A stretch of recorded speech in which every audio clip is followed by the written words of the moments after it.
a interrumpirme cuando quieran. Pero me imagino que están súper cansados. Así que es muy tarde el día viernes, pero bueno. Lo que vamos a ver hoy día son dos clases. Una es de sistema nervioso autónomo, donde nos vamos a meter un poquito más en receptores y neurotransmisores, con un poco más de detalle de lo que vimos el año pasado, ¿ya? De fisiología del sistema nervioso. Y la segunda parte son agonistas colinérgicos o agentes colinomiméticos, pero son agonistas colinérgicos, ¿ya? Cualquier cosa. Yo desgraciadamente tengo dos pantallas, se me ¿cómo se llama? Se me confunde qué es lo que estoy mirando, qué estoy mostrando, ¿ya? Entonces, como vamos a pasar muy rápido, el sistema nervioso motor, ¿no es cierto?, que tiene dos divisiones, el somático y el autónomo, que eso lo vimos el año pasado en anatomía, o sea, lo vieron en anatomía primer año y lo vieron el año pasado en fisiología. Y las dos principales funciones, ¿no es cierto?, cuando están activados estos sistemas, el sistema simpático en general, esto es bien general, cuando hay aumento de la actividad, un aumento importante que requiere consumo de energía, y cuando hay emergencias, cuando hay activación emocional. El parasimpático está activado cuando se requiere la producción de energía, es decir, uno consume alimento, por ejemplo, y necesita incorporar ese alimento en función vegetativa, y cuando estamos en reposo, cuando estamos durmiendo, ¿no es cierto?, etcétera, etcétera. Eso es término muy general. Aquí está la división, ¿no es cierto?, que también la conocen, anatómica. Aquí lo importante de esta figura en particular es la parte anatómica, ¿no es cierto?, donde, por ejemplo, todos los nervios, ¿no es cierto?, que irrigan, que inervan los músculos, los del parasimpático, tienen que viajar un trozo largo, ¿no es cierto?, porque el origen del nervio es del tronco encefálico, ¿no es cierto?, donde está el nervio vago, y lo mismo los nervios sacros. Y aquí pasa lo contrario, en el sentido que los nervios simpáticos están más cerca de los órganos, pero cuando vamos por ejemplo, hacia el ojo o hacia las glándulas salivales, tienen que recorrer mayor distancia. Y eso puede ser importante desde el punto de vista de daño, ¿no es cierto?, en estos nervios, eventualmente en alguna patología. Y esto es también resumen. Tenemos en simpático presentado arriba, ¿no es cierto?, y las glándulas sudoríparas, lo puse ahí.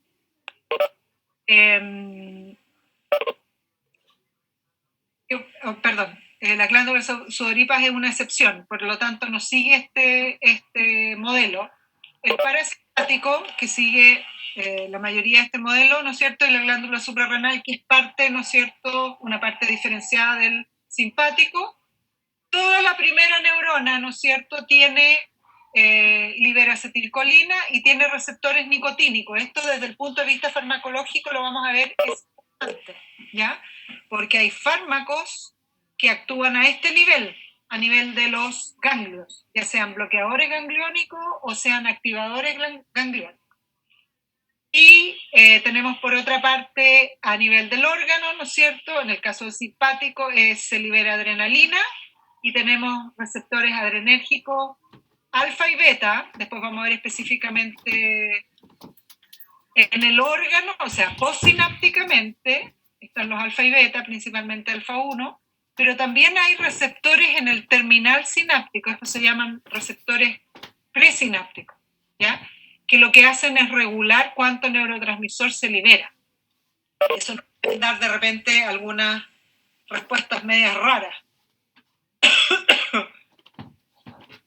En el caso del sistema parasimpático, ¿no es cierto?, la segunda neurona libera acetilcolina, pero a diferencia, ¿no es cierto?, de estos receptores, los receptores en el órgano son todos muscarínicos. Estos son metabotrópicos, estos son ionotrópicos, ¿ya?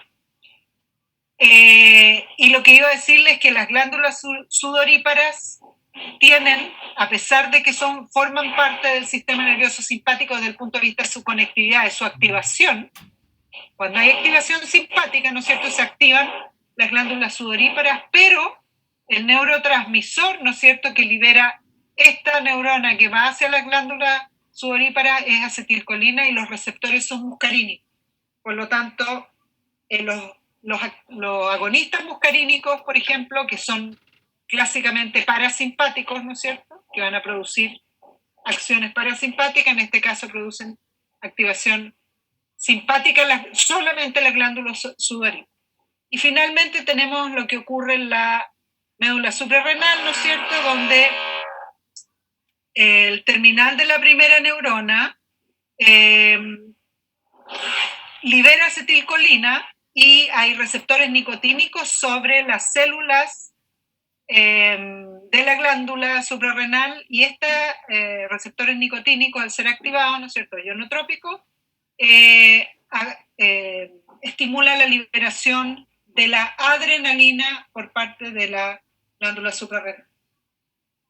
Eso ya lo conocen. Características muy generales. Tradicionalmente, les voy a mostrar un poquito más adelante con más detalle, es anatómicamente un sistema eferente, es decir, un sistema motor, ¿ya?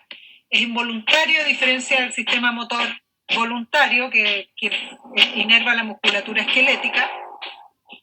Posee efectores de todo tipo del músculo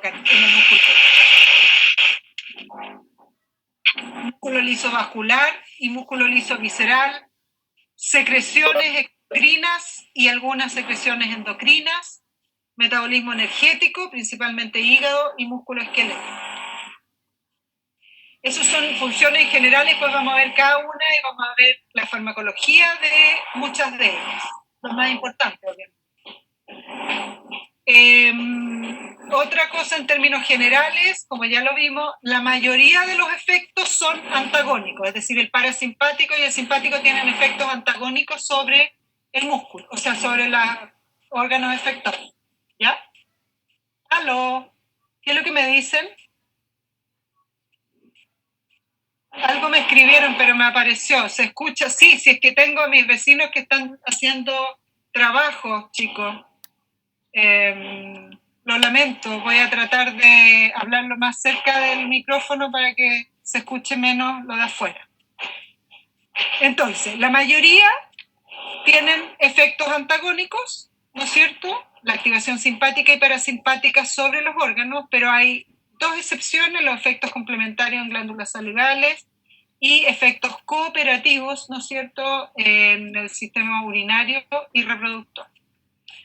Ahora, esto es extremadamente relevante porque, a diferencia, por ejemplo, del músculo esquelético, si uno corta la inervación, en el caso del músculo esquelético se produce una parálisis flácida, ¿no es cierto? En el caso del sistema de los órganos que inerva el sistema nervioso autónomo, si se produce una denervación, lo que ocurre es que los órganos siguen manteniendo una cierta actividad, ¿no es cierto? Pero lo que ocurre es que no se pueden regular cuando hay situaciones, por ejemplo, de falta de energía o situaciones en que una persona está bajo un estrés emocional o bajo un estrés físico, por ejemplo. Un típico estrés físico, que uno podría pensar que no es estrés físico, es cuando una persona se levanta, ¿ya? ¿Qué es lo que pasa cuando una baja de presión ortostática, ¿no es cierto? Ese tipo de situaciones empiezan a ser complicadas de manejar y empiezan a haber problemas, ¿no es cierto?, por producto, ¿no es cierto?, de que este sistema nervioso autonómico no puede regular bajo condiciones variables. Y esto se debe a que hay un tono, hay una actividad intrínseca, ¿no es cierto?, de los órganos, pero además, ya, cuando todo el sistema está intacto, hay ciertos órganos, ¿no es cierto?, en los cuales hay una actividad, hay un tono, es decir, una mayor activación, por ejemplo, parasimpática que simpática en términos basales, ¿ya? Entonces, eso lo que hace es que los antagonistas, por ejemplo, ya sea si el tono es parasimpático, los antagonistas parasimpáticos van a tener un efecto mayor, ¿no es cierto?, que los antagonistas simpáticos en ese órgano específico. ¿Ya? Aquí hay un ejemplo, el ritmo intrínseco del corazón y músculo liso y digestivo. Hay un tono y lo que hace el sistema nervioso, ¿no es cierto?, es aumentar este ritmo o disminuir este ritmo. Por ejemplo, en el caso de el ritmo cardíaco, ¿no es cierto?, el marcapaso, si uno saca toda la inervación autonómica, el marcapaso sigue funcionando.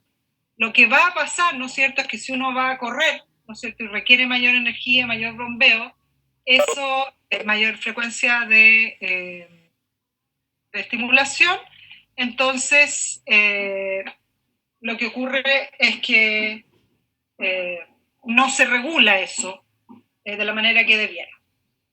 Y la otra cosa que es relevante, y es relevante desde el punto de vista farmacológico, es que la denervación produce hipersensibilidad, y esa hipersensibilidad es probablemente por una sobreexpresión de receptores, y esa sobreexpresión de receptores es relevante desde el punto de vista farmacológico, ¿cierto? Cuando uno va a usar ya sea un agonista muscarínico, un agonista o antagonista también muscarínico o adrenérgico. Aquí tengo una diapositiva, ¿no es cierto?, del tono predominante en general. Por ejemplo, las arteriolas tienen un tono simpático, ¿ya? Las venas también tienen un tono simpático. ¿Y eso significa qué? Hello. ¿Qué significa si tenemos un tono simpático en arteria y vena? ¿No saben? Ya. En el corazón hay un tono parasimpático, en el iris también hay un tono parasimpático, en el músculo ciliar, en el tracto gastrointestinal. Todos estos son, la mayoría en realidad son parasimpáticos. La vejiga urinaria es parasimpática, las glándulas salivales parasimpáticas, y en el caso de las glándulas sudoríparas es un tono simpático. Las glándulas sudoríparas no tienen prácticamente inervación parasimpática, a pesar de que son colinérgicas. Entonces,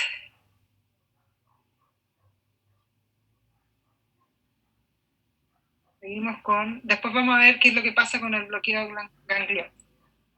Y aquí quiero entrar fundamentalmente en qué es lo que pasa con las aferencias, es decir, con fibras sensoriales, que es una de las... es el input, porque en el fondo cuando hay una salida, por ejemplo, se activa el simpático, se activa el parasimpático. ¿Por qué se activa el simpático y el parasimpático? ¿No es cierto? Eso se activa fundamentalmente porque hay neuronas sensoriales que son aferentes, y estas neuronas sensoriales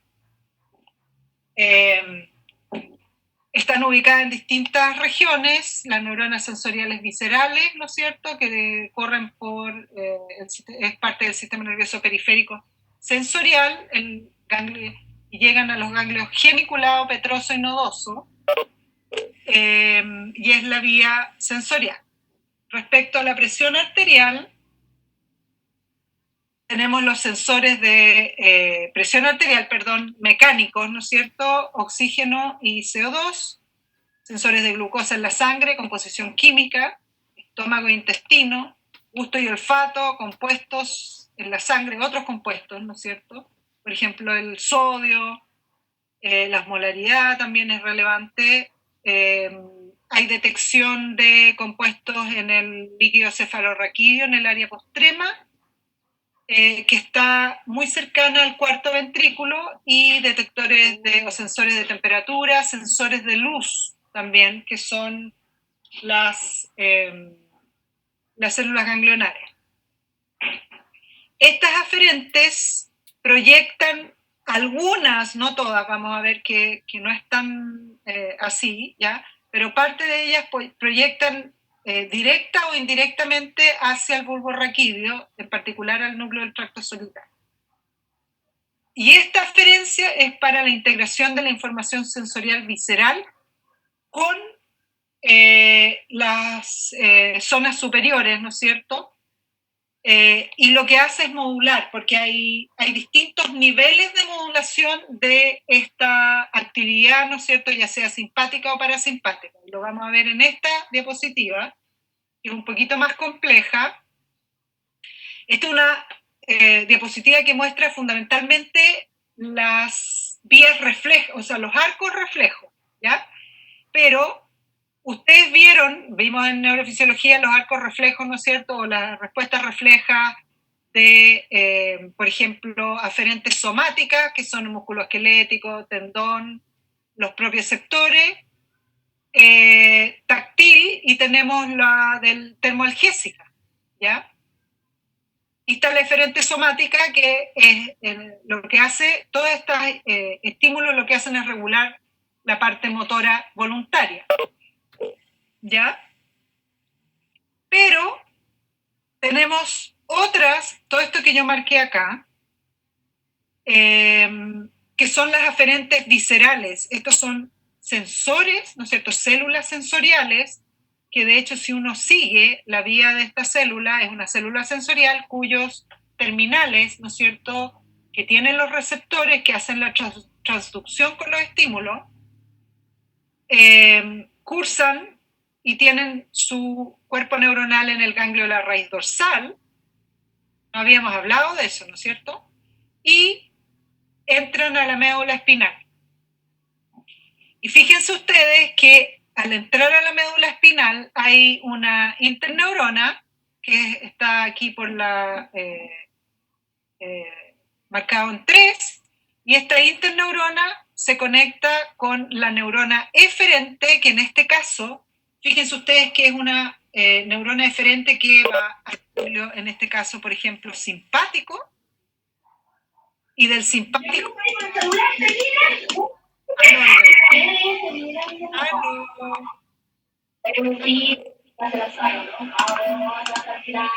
chicos, pueden silenciar micrófonos, porfa. Ya. Entonces, fíjense ustedes que este es un arco reflejo perteneciente al sistema simpático y parasimpático. ¿Ya? En el caso del sistema parasimpático, el parasimpático va por las vías, ¿cómo se llama?, del núcleo del tracto solitario. ¿Ya?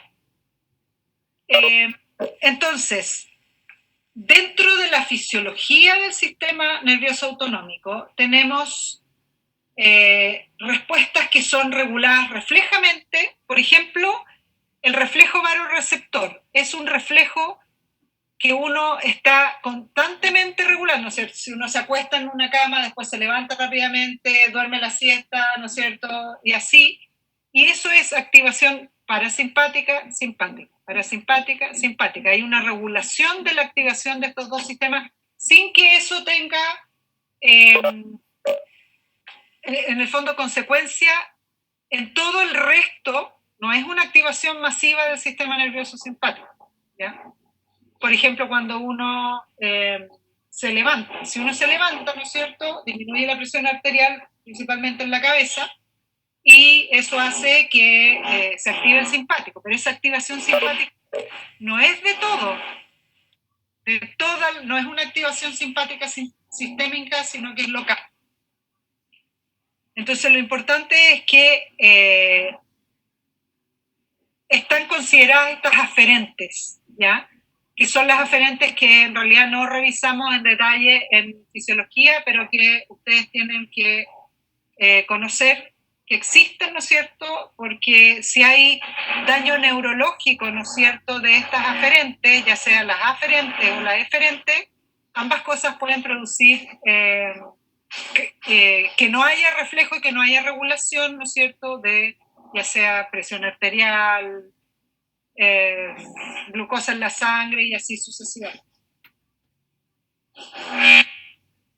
Finalmente, esto nada más que para mostrarles,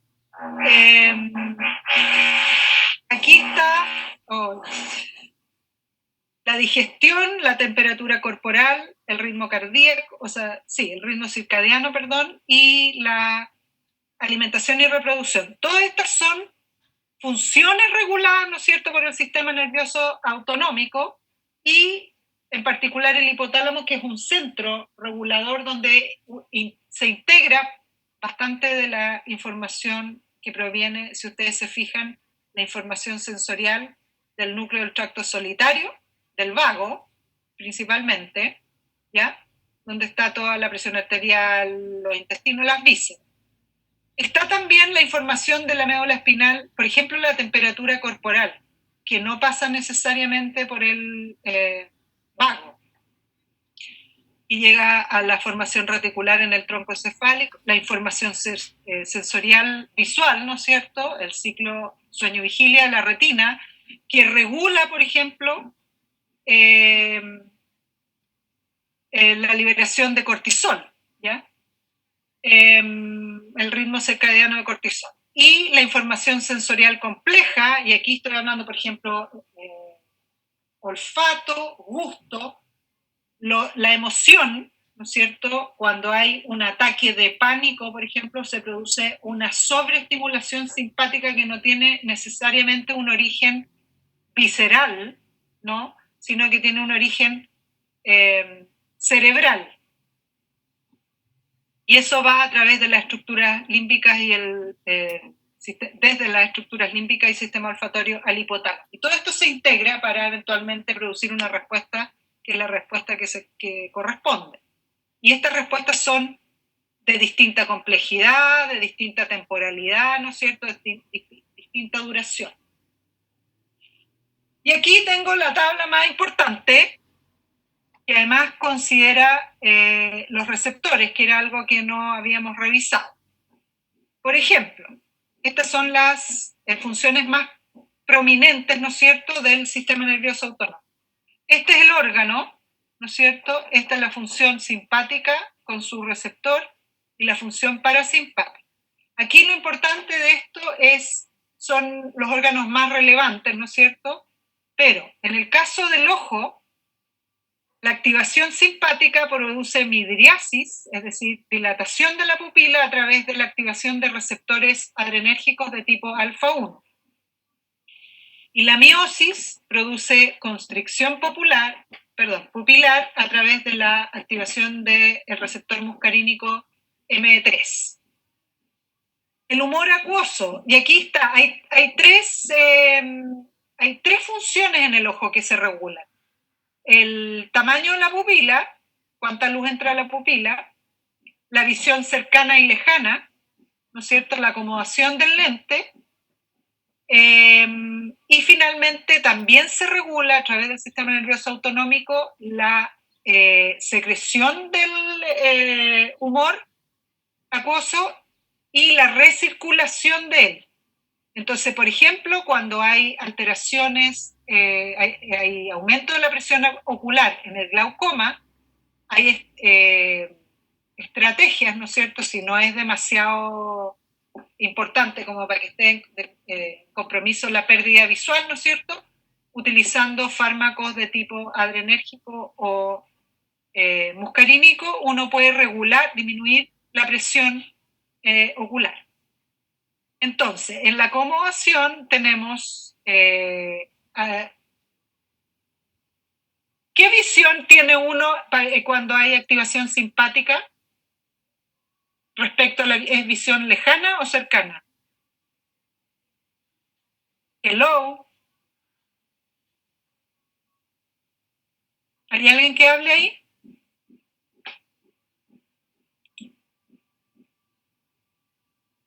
Chicos, ¿alguien sabe?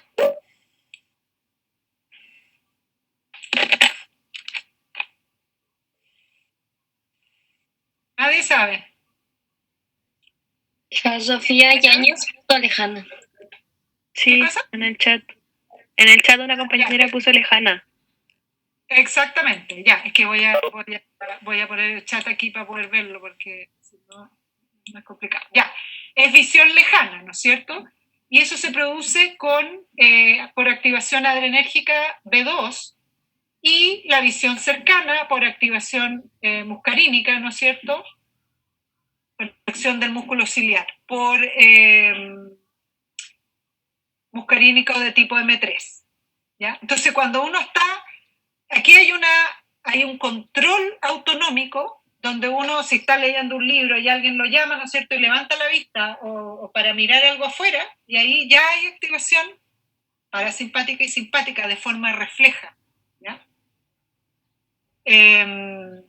Y finalmente yo puse aquí, agregué el humor acuoso, que también es regulado por receptores beta, adrenérgicos y muscarínicos, no puse el tipo y en el fondo son opuestos. El muscarínico lo que hace es disminuir es que se recicle el humor acuoso, ¿no es cierto?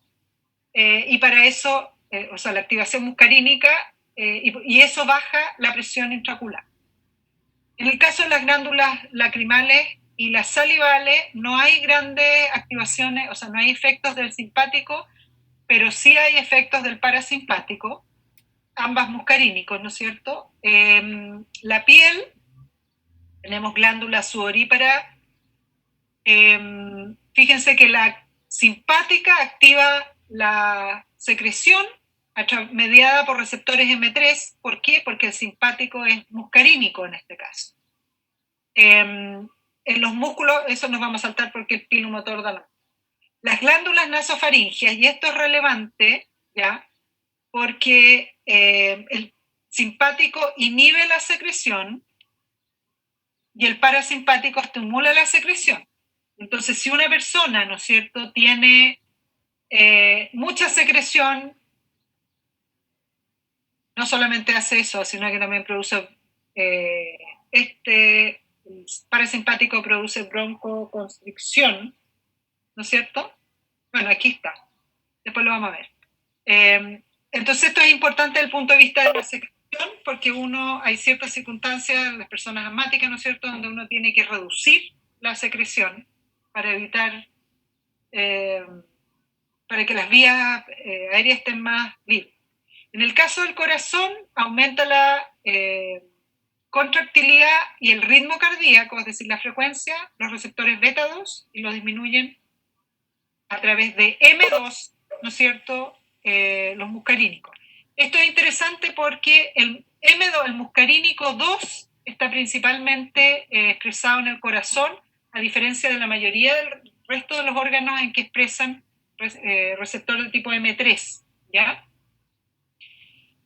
Vasos sanguíneos prácticamente no están regulados por la función parasimpática, a pesar de que hay ciertos vasos sanguíneos que expresan el receptor muscarínico, ¿ya?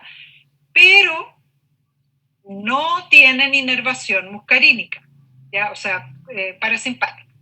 Pero desde el punto de vista simpático, el receptor beta 1 adrenérgico, ¿no es cierto?, dilata los vasos sanguíneos y el alfa 1 los constriñe, y vamos a ver cuál es el mecanismo específico. ¿Ya? Y ahí va a depender, hay una regulación diferencial de músculo esquelético, de músculo liso y cardíaco.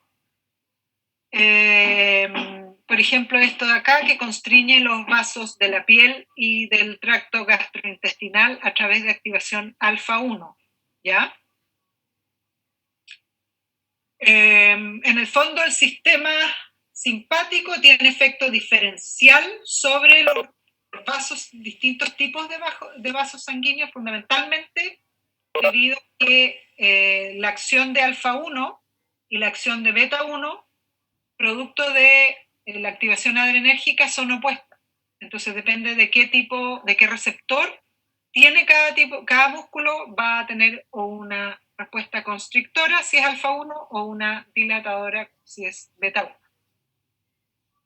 En los pulmones tenemos la acción del simpático es dilatar los bronquios, ¿no es cierto?, a través de la activación de receptores beta 2 y constriñe la musculatura, la musculatura bronquial, o sea, produce constricción bronquial a través del M3.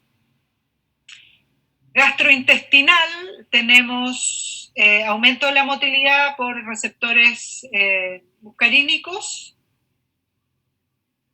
en el caso de la motilidad, y en el caso de los enfísteres los relaja, y para el simpático es el efecto opuesto, ¿no es cierto? Disminuir la motilidad a través de beta 2 y los contrae a través de alfa 1. En el caso de la vejiga también hay efectos opuestos respecto del músculo y de los esfínteres, ¿ya? En este caso relaja, ¿no es cierto? Similar aquí, relaja la musculatura de la pared del estómago o del intestino, y aquí también a través de receptores beta 2, y contrae los esfínteres, y en el caso de los muscarínicos contrae la musculatura y relaja el esfínter, que es como, en el caso de la vejiga, se activa cuando uno va al baño, digamos, a orinar, el parasimpático. Aquí está en las funciones reproductivas masculinas, está la eyaculación estimulada por alfa 1, estos son cooperativos, y en el caso de la erección es muscarínico, y se activan ambos, ¿ya?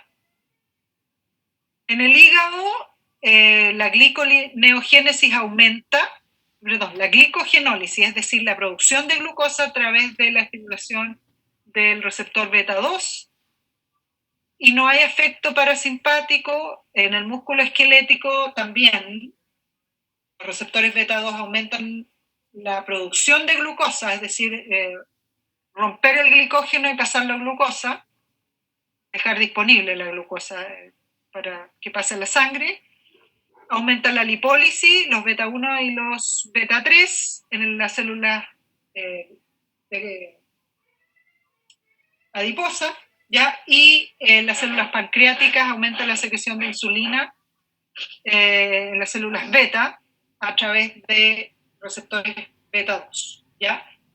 Interesantemente, el parasimpático no tiene efectos apreciables a nivel de la regulación, ¿no es cierto?, ya sea de la glicogenólisis, lipólisis y secreción de insulina. Profe, ¿Sí? ¿se escucha bien? Sí, te escucho. Tengo una duda en la diapositiva anterior. Que ¿Cómo funcionaba el humor acuoso en la contracción del músculo ciliar o algo así entendí? No. Es que hay dos, es que yo puse aquí, es que aquí no estaba en esta tabla.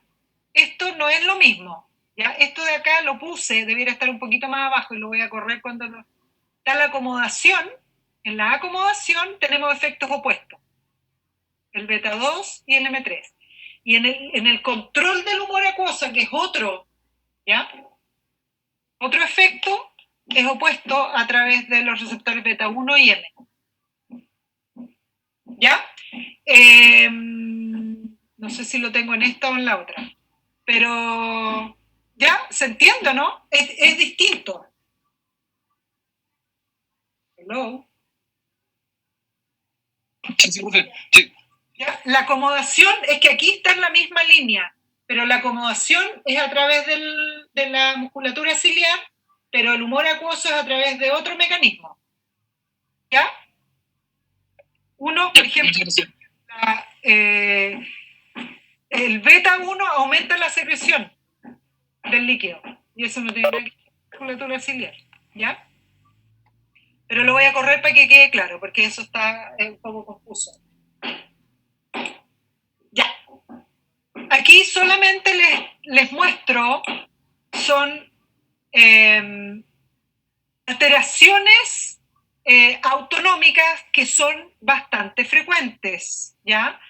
Y que producen desde, por ejemplo, las personas con Parkinson se les produce una disautonomía que se les produce una bradicardia brutal, tanto que se desmayan solas, ¿ya? Y fundamentalmente cuando se levantan, ¿ya? Y es porque al levantarse, ¿no es cierto?, su sistema no activa el reflejo vasoreceptor, no funciona y por lo tanto no sube la presión y se desmaya. Pero aquí, si ustedes se fijan, esto no tienen que aprendérselo, solamente para que tengan una idea de la cantidad de patologías distintas que pueden producir disautonomía, pero entre los desórdenes metabólicos importantes es la diabetes, porque la diabetes produce daño neurológico y ese daño neurológico, como la diabetes es muy predominante, digamos, es relevante. La enfermedad de Crohn, que es una enfermedad inflamatoria, ¿no es cierto? Y la colitis ulcerativa también la produce. Y enfermedades del sistema nervioso central, como el Parkinson, lesiones de la gente que tiene lesiones en la médula espinal, donde todo este subida y bajada de los nervios, ¿no es cierto?, o de los comandos simpáticos y parasimpáticos no funcionan, digamos, están cortados, tienen problemas. La esclerosis múltiple, donde hay degeneración de la mielina de los nervios, entonces pierden la conductividad. Y así, pues entonces hay agudas, por ejemplo, hereditarias, inflamatorias, infecciosas, metabólicas, de tejido conectivo, inflamatoria, aquí el chronic, la enfermedad pulmonar crónica, y así sucesivamente, ¿ya? Pero esto es para, ustedes se van a encontrar, digamos, con patologías de este tipo, pero probablemente no son las más relevantes porque no necesariamente matan, pero producen mucha incomodidad. Ok, y ahora vamos a ver los neurotransmisores y receptores. Ahora nos vamos a meter un poco más en detalle. Esto lo saben todos, ¿no es cierto? La primera sinapsis, entre la primera y la segunda neurona, todas, y esto es súper importante desde el punto de vista farmacológico, todas las primeras neuronas, tanto simpáticas, parasimpáticas, liberan acetilcolina y actúan sobre receptores nicotínicos, que después vamos a ver específicamente cómo son. Y en la segunda sinapsis, dependiendo de qué órgano es, aquí hay un error, esto no es dopamina, no existe dopamina, o sea, existe dopamina y existen receptores dopaminérgicos en el riñón, pero la liberación de la inervación simpática es noradrenérgica, esta de acá.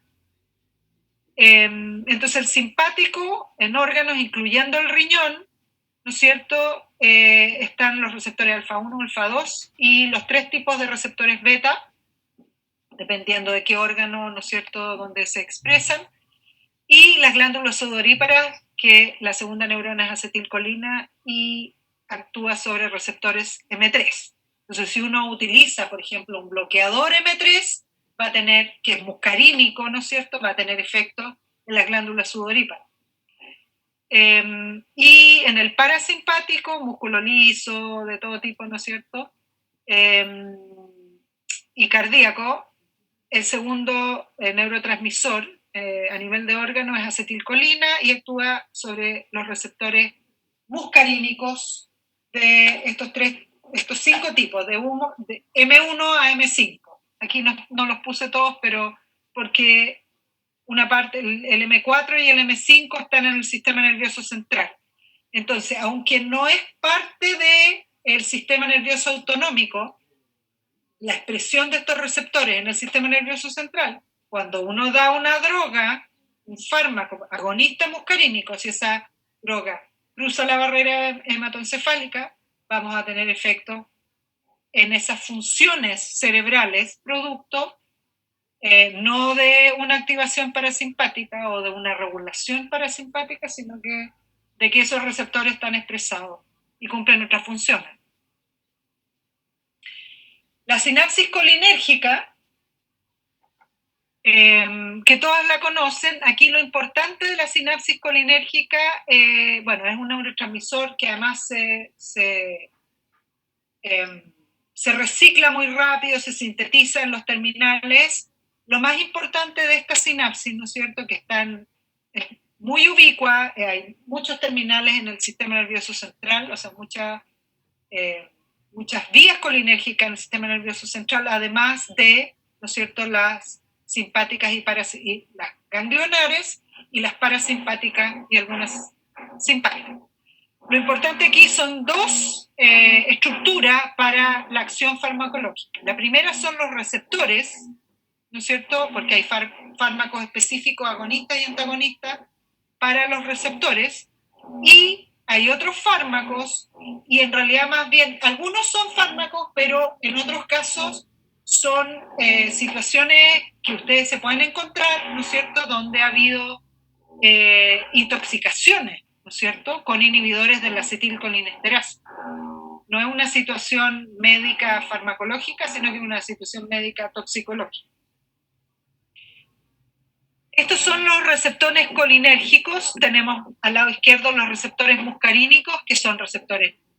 Los nicotínicos, estos son los receptores que se encuentran en el ganglio, pero también se encuentran en el sistema nervioso central, ¿ya?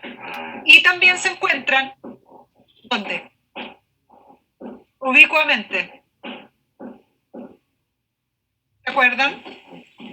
En la musculatura esquelética, ¿ya?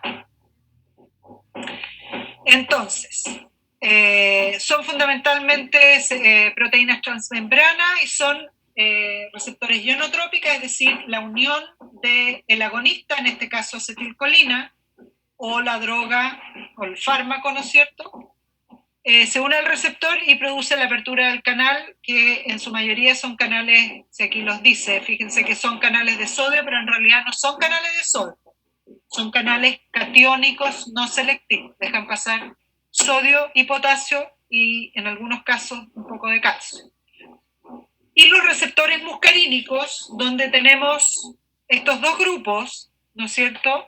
Está por una parte el M2 y el M4, después vamos a ver dónde se expresan. El M2 es importante en el corazón, es el principal receptor muscarínico en el corazón, y el M4 se expresa en el cerebro. En el caso de este receptor, es un receptor que están los dos acá, ya, en el mono se ve como uno, pero son distintos molecularmente. Son receptores que al activarse activan una proteína G, y esta proteína G se disocia, ¿no es cierto? Y dependiendo de qué tipo de receptores, qué proteína.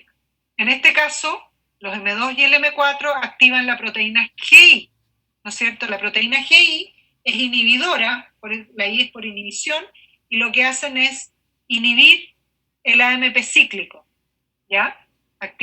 Inhiben la adenilato ciclasa y disminuyen los niveles de AMP cíclico. Pero además, fíjense ustedes que aquí no hay ningún mediador, no hay una enzima. La activación de este receptor, su unidad alfa, puede directamente activar un canal de potasio. Si yo activo un canal de potasio, ¿qué hago? En el corazón, por ejemplo. Hello. Oli.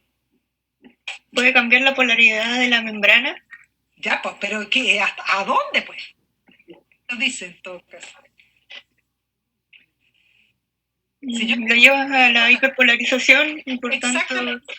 Exactamente, eso es lo que hace en el corazón, ¿ya? El receptor M2, al ser activado, ¿no es cierto?, abre canales de potasio. Y si yo abro canales de potasio en las células cardíacas, hiperpolarizo. Y si yo hiperpolarizo, ¿qué hago? Pues más que se active el potencial de acción y por lo tanto no va a poder despolarizarse la célula, no va a haber... No, pues acuérdate que el corazón siempre se despolariza. Bueno, sí. Lo matáis, pues. Va a disminuir la frecuencia, podría disminuir la frecuencia cardíaca porque tarda más en despolarizarse. Sí. También disminuye la intensidad de contracción muscular. ¿Ya? Ambas cosas. ¿Ya? Y por otra parte tenemos estos receptores M1, M3 y M5 que actúan a través de la proteína GQ, que al disociarse, ¿no es cierto?, actúa sobre la fosfolipasa C, aumentando el diacilglicerol, proteína quinasa C, y empieza a fosforilar, a regular distintas actividades enzimáticas y a través de la otra vía aumento del IP3. El IP3 aumenta el calcio, por ejemplo, en el músculo liso. ¿Se acuerdan que si uno activa estos receptores en el músculo liso y aumenta el IP3, aumenta el calcio y produce contracción muscular, ¿no es cierto? O podría también producir secreción si uno aumenta el calcio. ¿Ya? ¿Sí o no? ¿Sí? ¿Aló? Ya. ¿Se acuerdan? Aumento del calcio, calcio-calmodulina quinasa y esa fosforila, la myosin light chain quinasa. O sea, activa la myosin light chain quinasa en el músculo liso y eso aumenta la contracción del músculo liso. ¿Ya? Eso respecto al músculo y también a nivel de secreción. Entonces tenemos dos efectos principales o dos vías principales que pueden llevar a distintas consecuencias. Esto respecto a los receptores colinérgicos. Eso me lo salto. Y esto es solamente para mostrarles, ¿se acuerdan que estábamos recién viendo si uno activa receptores muscarínicos, ¿no es cierto? En este caso, uno echa un agonista muscarínico, en este caso, la muscarina, que es un agonista, va a producir una inhibición de una corriente de potasio. Esta es una inhibición de corriente de potasio, que es a diferencia, es mediada por otros receptores, ¿ya? Y aquí la célula se despolariza. Esto es distinto a lo que ocurre en el músculo cardíaco, donde se activa una corriente de potasio.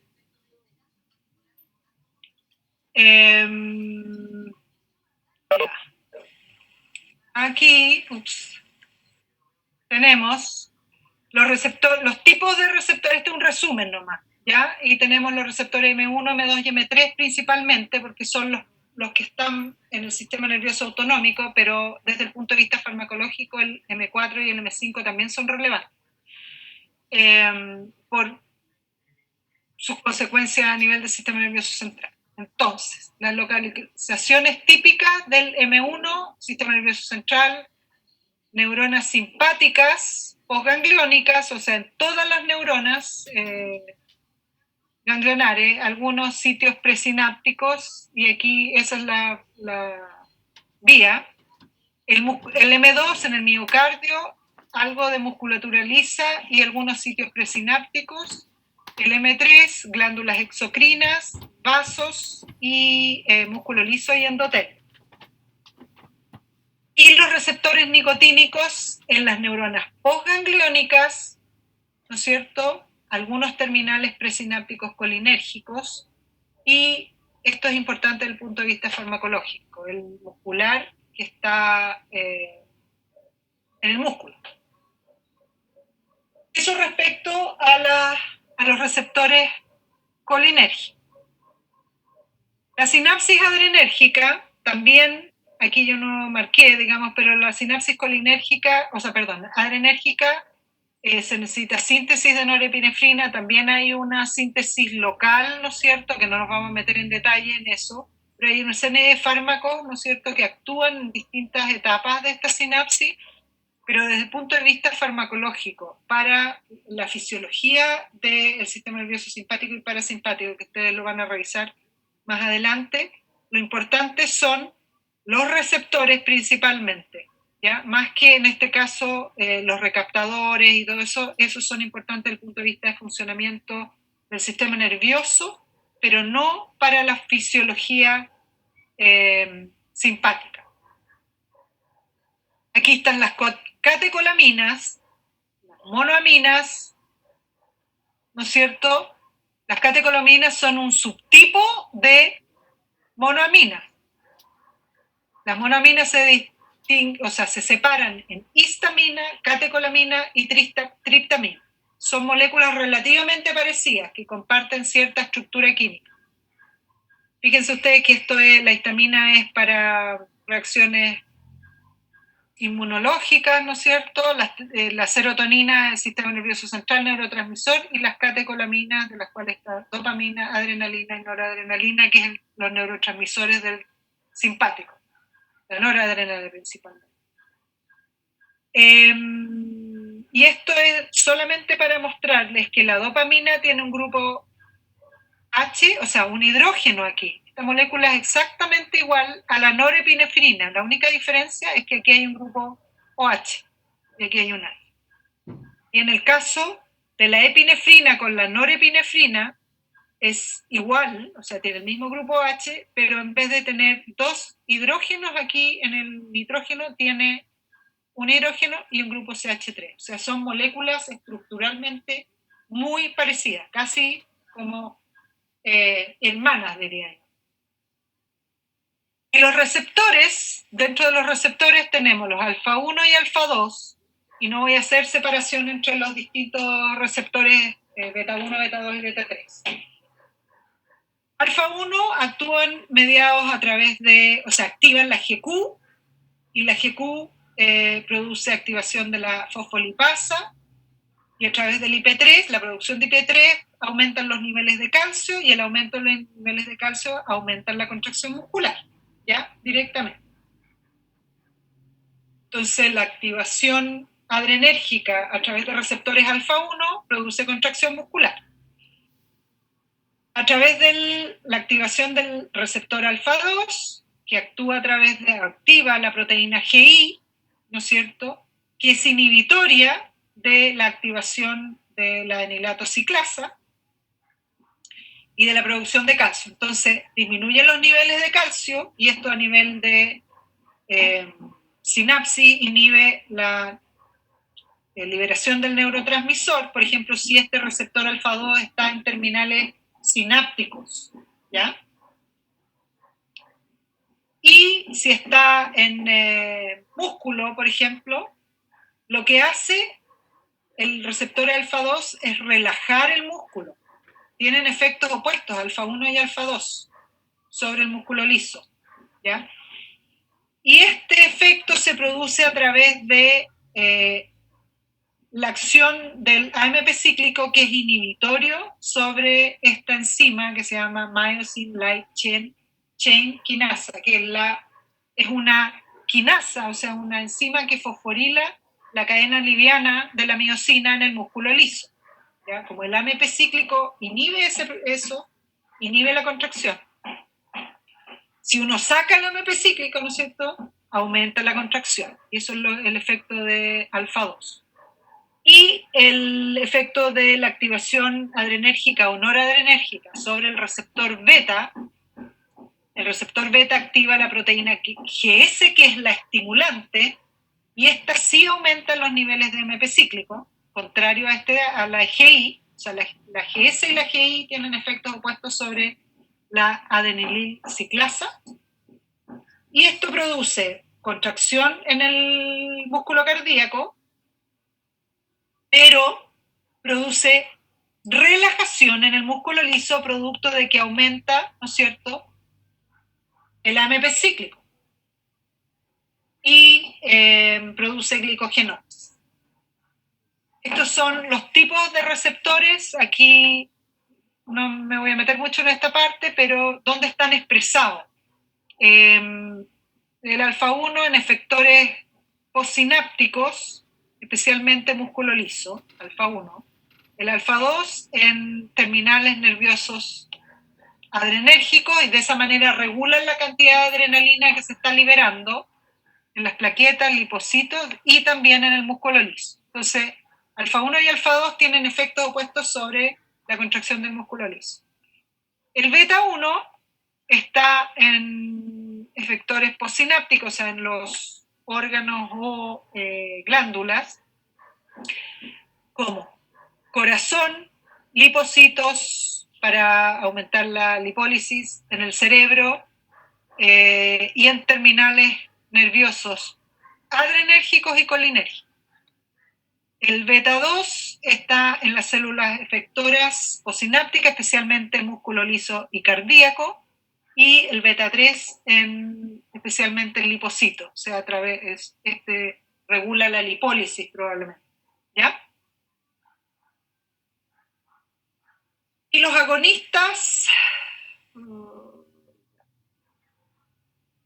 esto me lo voy a saltar, pero aquí lo importante es que la acción adrenérgica ya la vimos arriba, así que eso me lo voy a saltar. Ok, esto también lo vimos, que es el predominio de, si es simpático, el tono. Y aquí estamos terminando esta parte, que es de los receptores, y es más o menos parecido a lo que vimos antes. Aquí está un poco más en detalle, esta tabla se las voy a dejar nomás. El músculo radial del iris, el músculo circular, en el músculo cardíaco acelera y acelera tanto beta 1 como beta 2, ¿no es cierto?, en los marcapasos ectópicos y en el nodo sino auricular, y aumenta la contractilidad. En el caso del parasimpático es fundamentalmente a través de M2. Aquí lo marqué porque si ustedes se fijan, la mayoría del resto de los órganos gastrointestinal, en el respiratorio, incluso en los vasos, esto lo vamos a pasar un poco en el ojo, y en el génito urinario, la acción muscarínica es fundamentalmente mediada por receptores M3, a diferencia del músculo cardíaco, que es mediada por M2, por las corrientes de esta activación de potasio. Esto en las células marcapasos, de la corriente de potasio. En el caso del simpático, aquí hay más divergencia, más variabilidad, ¿no es cierto? Hay tanto receptores alfa, beta, aquí está solo beta, en el caso del corazón, pero hay acciones también de los receptores alfa. Los vasos sanguíneos, fíjense ustedes que hay alfa y beta, en el gastrointestinal también alfa y beta, hay mayor variabilidad. Lo importante aquí, desde el punto de vista farmacológico, hay menos acciones, ¿no es cierto?, mediadas por agonistas o antagonistas colinérgicos, y es mucho más importante la farmacología adrenérgica, ¿ya? Y eso lo van a evaluar ustedes, o lo van a ver un poquito más adelante. Aquí solo les muestro esta parte. Aquí está el control a nivel del ojo. Si ustedes se fijan, esta es la musculatura del iris, el epitelio ciliar y la musculatura ciliar, ¿ya? ¿Y dónde está? Sí. Esta musculatura tira el... Entonces, aquí lo importante es el control a nivel de la producción. Por ejemplo, los muscarínicos abren la red trabecular y permiten la salida del humor acuoso, y los adrenérgicos aumentan la secreción del humor acuoso. Entonces actúan de manera diferente para el glaucoma. Y lo demás ya lo conocen, que es la musculatura del lente, ¿no es cierto?, y la musculatura del iris. Y se acabó. Estamos listos. Preguntas, dudas. Esto es como bien general respecto de todos los receptores, ¿ya? Y acciones generales. Y en la próxima clase lo que viene después, que es una hora, un poquito menos, pero es solo la acción de agonistas colinérgicos, ¿ya? La acción farmacológica de agonistas colinérgicos. ¿Estamos? Hello. ¿Paramos un ratito? ¿Cómo están? Chicos, ¿están muy cansados? Sí, paremos un poquito, por favor. Ya, paremos 10 minutos y seguimos. Sí, es que además empezamos, estas clases son demasiado tarde. Lo siento, pero yo encuentro cualquier hora que sea